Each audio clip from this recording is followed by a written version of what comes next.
Good morning and welcome to Advocates for Angels Monday Morning Facebook Live.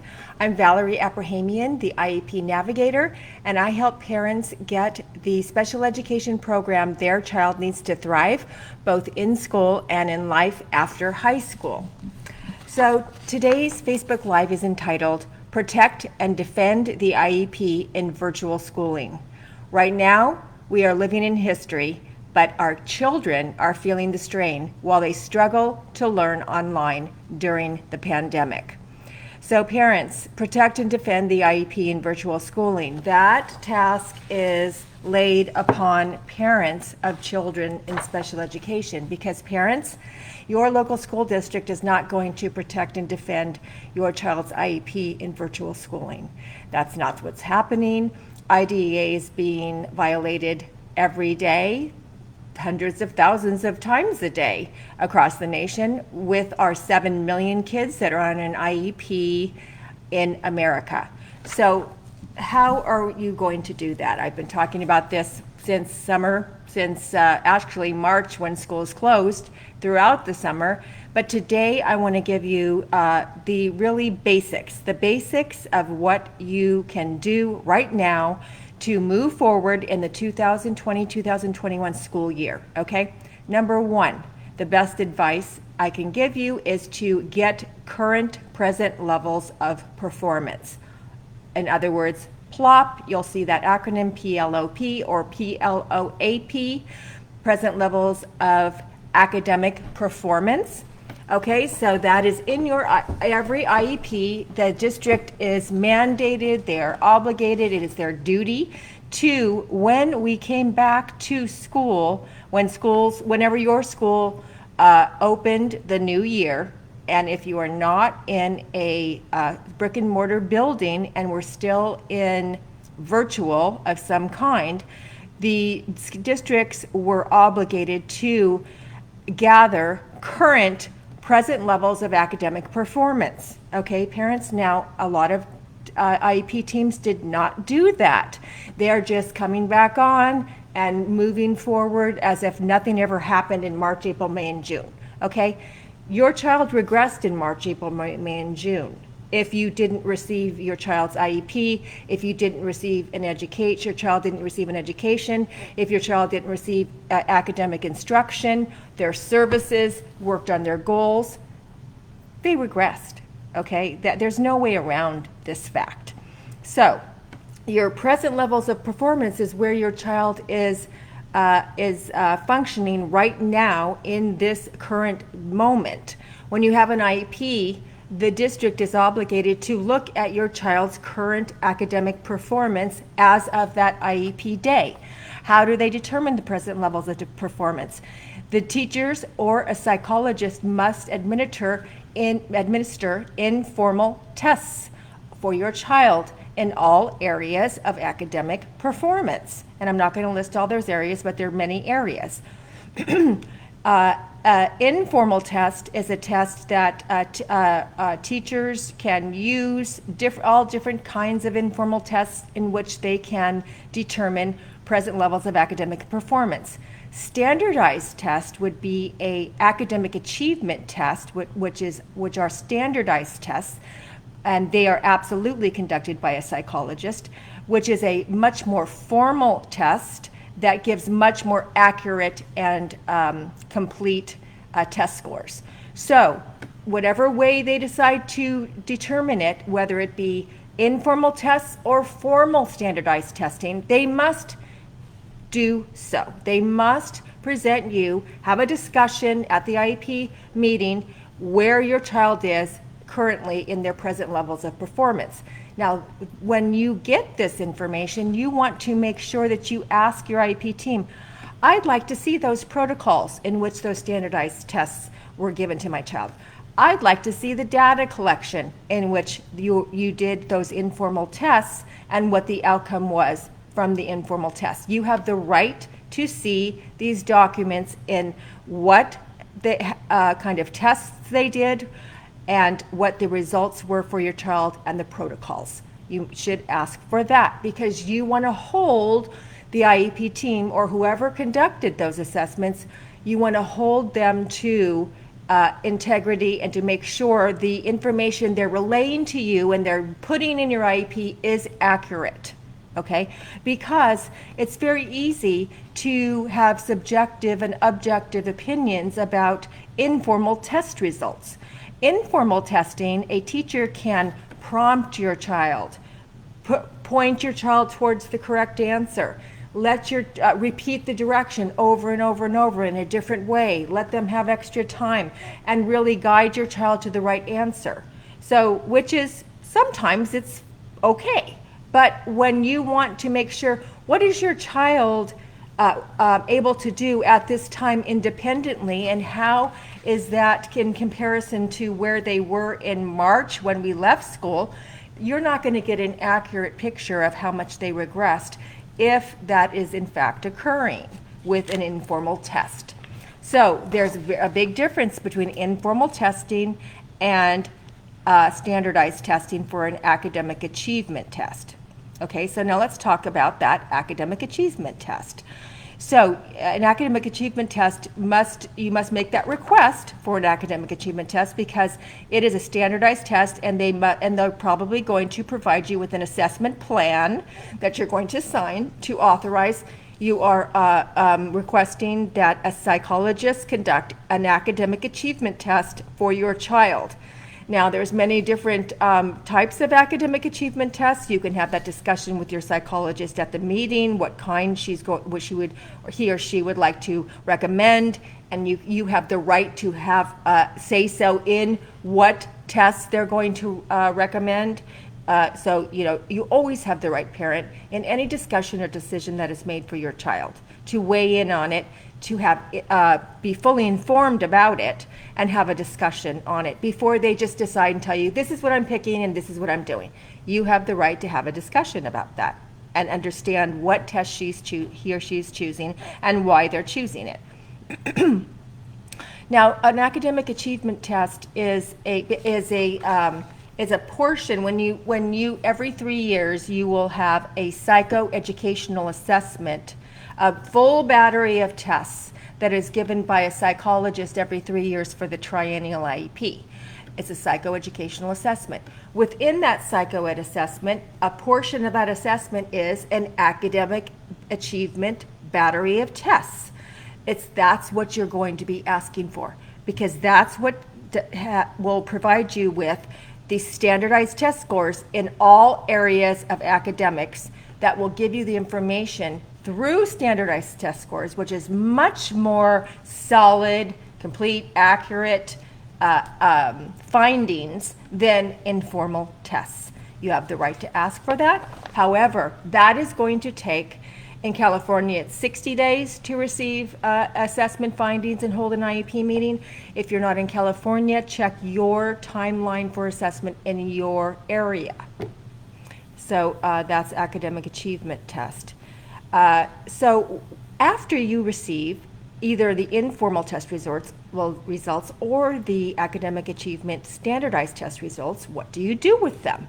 Well, you have that conversation about regression, number one. Number two, you're going to review your goals. Because if your child has regressed, then your goals may have to be amended, or you may have to look at your goals and see, because this is what's happened, and I've probably had about 20 virtual IEPs already since the beginning of the school year. And many of those goals, when we looked at progress on goals, almost every person, teachers, speech pathologists, occupational therapists, whatever the service providers were, they said, well, in March, they had made progress towards their goal and they were at the second benchmark. But now they're back to the first benchmark because they regressed.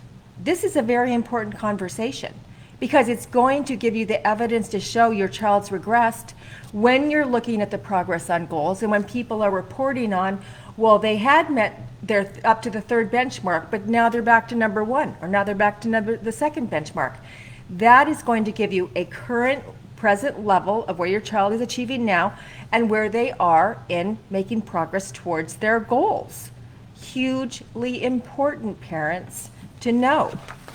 Okay, so you're going to review the goals. And then also want to ask for data collection on the goals, parents. So you want to go back and ask for, can I see the data collection that was taken back before March, before we closed schools? I'd like to see that data collection that was taken to substantiate my child's progress on goals. You always have the right to ask for data collection, parents, and data collection should be taken always on every goal for your child. So then you're going to want to review the accommodations, parents, because in virtual schooling model, accommodations may need to be added or they may need to be amended somehow, because virtual schooling is a completely different animal. Kids are needing different types of supports now in order to be successful to learn online. So you're going to want to have a discussion about accommodations and say, we need to add this accommodation for my child because whatever the reason is. My child needs more time. My child needs more prompting. My child needs repeated directions. Whatever it may be, you have to have that discussion about accommodations as well in your IEP meeting. So wherever your child is struggling, it may be necessary to write new accommodations. And then you're going to want to review the services, because parents, if your child is not receiving the services listed in the IEP, then you're going to want to ask for the logs, the service logs, and you're going to want to inquire when the services will begin. So many of the IEP meetings I've already been in, the services hadn't even begun yet. And we're already in our second month of school already, and services haven't begun. Now, why is that? That's not acceptable. Services are supposed to begin by the second week of school, because we always give grace the first week of school. Everyone's getting back and getting in the swing of things. So, but now we're in virtual, okay, so we might have a little extended grace, but by the second, or definitely the second end of the second week into the third week of school, services should have begun. And if they haven't, they're violating your child's IEP. So whatever services they did not provide, they owe you those services back to what they haven't done yet before. And now you want to have the discussion of, when are services going to begin? How are they going to be provided? Who is going to provide it? All of these questions that you need to ask about your services, and make sure that your child's services are being provided in virtual schooling, and that they don't give you the runaround about not providing them, because as I've said a million times, IDEA has not been waived. There are no waivers. The IEP as it's written today must be implemented and enforced as it is in your child's IEP. That means schools, services, accommodations, all of it. So now let's talk about Form G. So Form G is basically, and it might be called something different in your state. This is California. It might be called something, but basically what it is it is a distance learning attachment plan for your IEP called Form G. So parents, I want you to be very, very careful about signing any kind of additional forms that they're calling a distance learning plan. And that is because if you look at this attachment, this distance learning plan attachment to the IEP, you will see that it absolutely has your service box that you'll see in your IEP. There's your service box in the Form G. Now, why would they have to have a service box in the Form G when it's already in your IEP? Other than they want to change your services. You don't need to change your services, parents. Your child still requires the same amount of services as they did before schools closed. In fact, they probably need more services now because they regressed after the past 6 months of not getting services or an education. Do not let them decrease your services. Do not let them change your services. Do not let them say, we're going to now give a consultation model instead of a direct service model. A consultation model means that the service provider is going to consult with your teacher and your IEP team and is not going to provide your child with a therapy session, a service, a direct service, but instead they are going to consult with the teacher. Don't let them change your delivery model to consultation. These are some of the things they're going to do in the distance learning plan. If you're not aware and you're not savvy to this information, you're going to waive your rights away by signing that distance learning plan, and your child's IEP is going to be dismantled. Okay? So the Form G is really meant to enhance and support the IEP's team ability to implement your child's IEP. It's not meant to decrease your child's IEP, change the services, change the accommodations, and make it more convenient for the IEP team. It's supposed to support and have the IEP team innovatively and creatively come up with solutions for children and how to implement the IEP. But they're using it the opposite way. They're using it to decrease services and to use the pandemic as an excuse to not implement your child's IEP. Don't let that happen, parents. So when you have your IEP meeting, parents, you're going to want to write a parent agenda prior to your IEP meeting. A parent agenda is your agenda for the meeting and all the issues, the concerns, the requests, your priorities in your parent agenda of what you want to cover. And what you want to cover are all the things that we just discussed. That's going to be your parent agenda.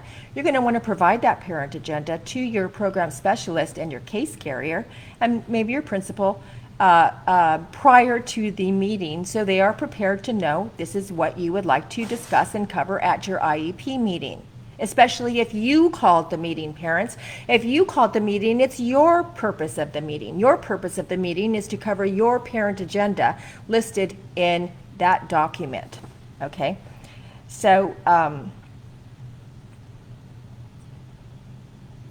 I just went to an IEP last week, and in our parent agenda, I worked with the mom, and we crafted what is called a parent concerns and priorities statement. Okay, so every time you have an annual IEP meeting, they ask you, after they look at the front page and they look at your address and your phone number and all the pertinent information, personal information, then they come to the next page and it says, and that's the first thing they ask parents is, parents, what are your concerns and priorities for this school year, right? And then parents will kind of stumble around and say this and that and talk, all over the place. And then the scribe will interpret in their own words what that parent's concern said, or try to interpret what that parent was all over the place, because parents usually aren't prepared to address their parent concerns. So they're thinking as they're talking, and it's not very clear. That's the worst thing you can do, parents. Be prepared to discuss your parent concerns and priorities. In fact, I work with my clients to actually craft a statement, and we discuss it. What are your main concerns? What are your main priorities? What do you want to change? What do you want to ask for? And we write an actual short paragraph of the parent statement, and the parent reads that statement at the IEP, and then we ask the team to actually type word per word what that statement is into that little box where it says parent concerns and priorities statement. Now, how much more powerful is that, parents, than to have the scribe take your words and put it into their words and interpret it and write it down, and then when they read it, it doesn't sound anything like what you just said. It doesn't get the point across, in other words, because when they write notes or anything, they are going to be biased to the school district's side of things and the school district's way of thinking. So this is the opportunity for you to actually have word per word written in the IEP what your statement is. And you're going to want to also add that to your parent agenda and give it to them prior to the meeting and say, please type this into the box of the parent concerns and priority statement. Here it is. And you provide it to them prior to the meeting. Okay. So parents, don't sign your IEP if your concerns were not addressed. Okay. So when you have your parent agenda, you have your IEP meeting, you go through it, and they didn't resolve, they didn't change, they didn't give you an answer, they didn't come to a resolution on whatever was listed in your parent agenda, why on earth would you sign your IEP? You are not happy. They didn't resolve your concerns. They didn't address your requests.